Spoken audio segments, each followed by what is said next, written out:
આઝાદીના 80મા સ્વતંત્રતા પર્વ પર મુખ્યમંત્રી ભૂપેન્દ્ર પટેલે પ્રજાજોગ સંદેશ આપ્યો છે।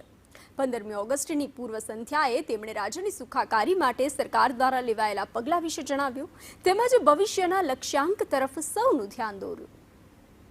ગુજરાતના મારા વહાલા સૌ નાગરિક ભાઈઓ બહેનો 80મા સ્વતંત્ર પર્વની સૌને ખૂબ ખૂબ શુભેચ્છાઓ। આઝાદીના 8 દાયકા આ વર્ષે ગૌરવભેર પૂરા કરીને શતાબ્દી વર્ષ તરફ આપણે આગળ વધી રહ્યા છીએ। દેશને આવી મહામૂલી સ્વતંત્રતા અપાવનાર આઝાદીના લડવૈયાઓ, દેશ માટે વીરગતિ વહોરનાર નામી અનામી અનેક સ્વતંત્ર વીરોને વંદન કરું છું। એમણે આપેલી એ વિરાસતના સન્માન અને દેશના સ્વાભિમાન સાથે દુનિયાના દેશો સમક્ષ એક વિશિષ્ટ છબી ભારતે મૂકી છે। આઝાદી માટે ખપી જનાર વીરોનો મંત્ર હતો દેશ માટે મરી ફીટવાનો, રાષ્ટ્ર કાજે સમર્પિત રહેવાનો। આજે જન જનમાં વડાપ્રધાન શ્રી નરેન્દ્રભાઈ મોદીના નેતૃત્વ અને પ્રેરણાથી દેશ માટે જીવી જાણવાનો અને રાષ્ટ્રહિત પ્રથમનો મંત્ર ગુંજે છે। દેશની વિરાસતોનું ગૌરવ કરવાના અનેક અવસરો પણ શ્રી મોદી સાહેબે આપણને આપ્યા છે।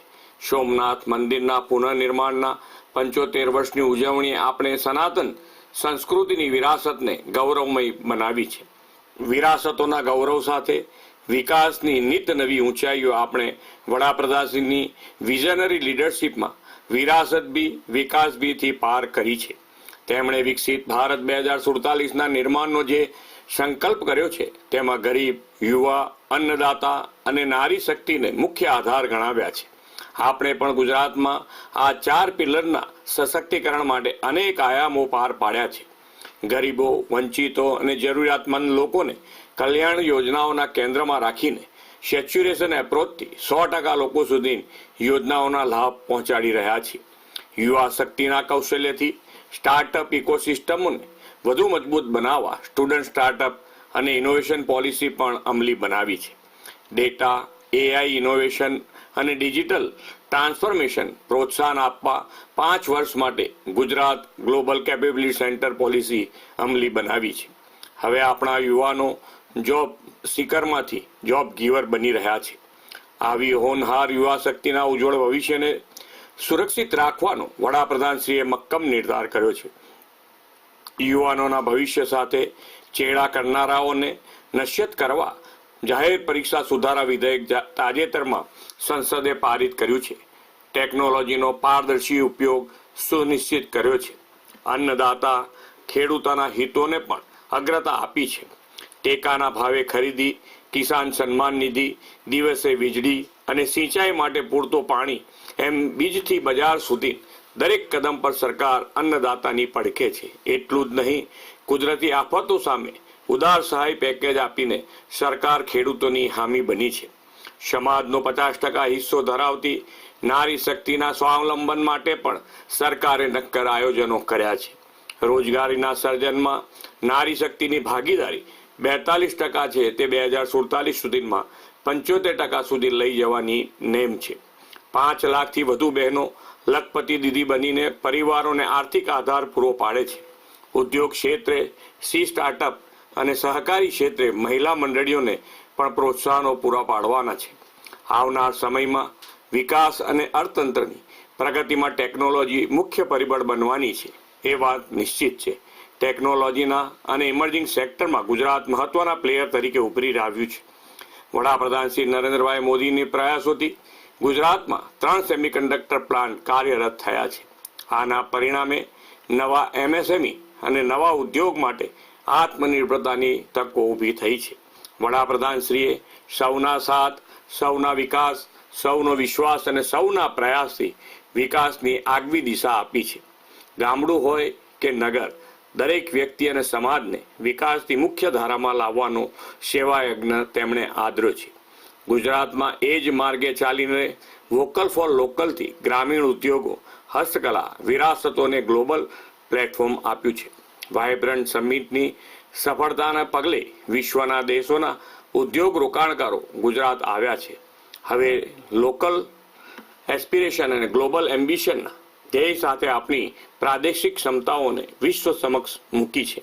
એ માટે 4 વાઇબ્રન્ટ ગુજરાત રિજિયનલ કોન્ફરન્સ સફળતાપૂર્વક પાર પાડી છે અને સ્થાનિક ઉત્પાદનોને વૈશ્વિક બજાર મળ્યું છે. ફ્યુચર રેડી અને આવનાર ભવિષ્યને અનુરૂપ ઉદ્યોગો માટે ગુજરાત ગ્લોબલ ડેસ્ટિનેશન બન્યું છે. પોલિસી ડ્રીવન સ્ટેટ અને પ્રોએક્ટિવ ગવર્નન્સથી ગુજરાતની ઇમેજને સમય અનુરૂપ પોલિસી રિફોર્મ અને પોલિસી ફ્રેમવર્કથી વધુ ઉજળી બનાવી છે. નવી ઉદ્યોગ નીતિ 2026 અને data centre policy, ship building and repair policy જાહેર કરીને ઔદ્યોગિક ક્ષેત્રને વેગ આપ્યો છે. ઉદ્યોગ, વેપાર, ઉત્પાદન ક્ષેત્રથી લઈને કૃષિ, ગ્રામીણ અર્થતંત્ર અને સામાજિક સેવા ક્ષેત્ર સહિત સર્વાંગી વિકાસની પરંપરા ગુજરાતમાં ઊભી કરી છે. બાળકોના સંસ્કારયુક્ત શિક્ષણ અને શિક્ષણની ગુણવત્તા સુધારા પર સરકારે ખાસ ભાર મૂક્યો છે. કોઈ પણ કારણોસર શિક્ષણ અધવચ્ચેથી છૂટી ગયું હોય તેવા બાળકોને શોધીને શાળામાં પ્રવેશ આપવાનું અભિયાન ઉપાડ્યું છે. સ્વસ્થ અને સક્ષમ ભવિષ્યના નિર્માણ માટે આંગણવાડીઓથી લઈને પ્રાથમિક શાળાના ભૂલકાઓને મુખ્યમંત્રી પૌષ્ટિક અલ્પાહાર યોજનાથી પોષક આહાર આપીએ છીએ. અભ્યાસ, આહાર, આરોગ્ય અને આવાસથી અર્નિંગ વેલ લિવિંગ વેલ દ્વારા વિકસિત ભારત માટે વિકસિત ગુજરાતનો ધ્યેય આપણે સાથે મળીને પાર પાડવો છે. વડાપ્રધાનશ્રીએ દરેક નાગરિકોની આરોગ્યની સુખાકારીની ચિંતા કરી છે. પીએમ જય યોજના હેઠળ ગુજરાતમાં 10 લાખ સુધીની સહાય સરકાર આપે છે. આયુષ્યમાન ભારત વય વંદના હેઠળ 70 વર્ષથી વધુ ઉંમરના તમામ વડીલોને આ યોજનાનો લાભ મળી રહ્યો છે. વડાપ્રધાન શ્રી નરેન્દ્રભાઈ મોદીએ સૌને માથે પાકી છતના નિર્ધાર સાથે ગરીબોને પાકા મકાનો આપવા માટે પ્રધાનમંત્રી આવાસ યોજના શરૂ કરાવી છે. ગુજરાતમાં 16 લાખ પરિવારોને પાકા આવાસ મળ્યા છે. વંચિતોને વરીયતાના મંત્ર સાથે આદિજાતિ બાંધવો અને આદિજાતિઓને પણ વિકાસના લાભો પહોંચાડવા વનબંધુ કલ્યાણ યોજનાનો સફળતાથી અમલ કર્યો છે. આદરણીય વડાપ્રધાનશ્રીએ આપેલા રિફોર્મ, પરફોર્મ અને ટ્રાન્સફોર્મ સૂત્રને ગુજરાતમાં ભલીભાંતિ ચરિતાર્થ કર્યું છે. તેમના માર્ગદર્શનમાં પર્યાવરણ સંરક્ષણ અને ગ્રીન ગ્રોથ સાથેના વિકાસને આપણે પ્રાથમિકતા આપી છે. મિશન લાઈફ, એક પેડ માં કે નામ, કેચ ધ રેન જેવા અભિયાનોથી આ દિશામાં આગળ વધી રહ્યા છીએ. પર્યાવરણ સુરક્ષા સાથે દેશાભિમાનની પ્રતિબદ્ધતા સાકાર કરવી છે. આ માટે 9મી ઓગસ્ટથી દેશભરમાં હર ઘર તિરંગા અભિયાન શરૂ થયું છે.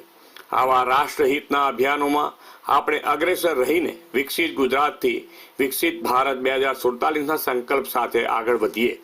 આપણને તો સ્વતંત્રતાની શતાબ્દી 2047માં ઉજવીએ તે પહેલા 2035માં એક મોટી તક મળવાની છે. ગુજરાતની સ્થાપનાના 75 વર્ષ 2035માં પૂર્ણ થશે. આપણે સૌ સાથે મળીને એ અવસરને વિકાસના અમૃતકાળ સાથે વિકસિત ભારત માટેનો સુવર્ણકાળ બનાવીએ. ફરી એકવાર આપ સૌને સ્વતંત્રતા દિવસની ખૂબ ખૂબ શુભેચ્છાઓ. ભારત માતા કી જય. વંદે માતરમ. જય જય ગરવી ગુજરાત.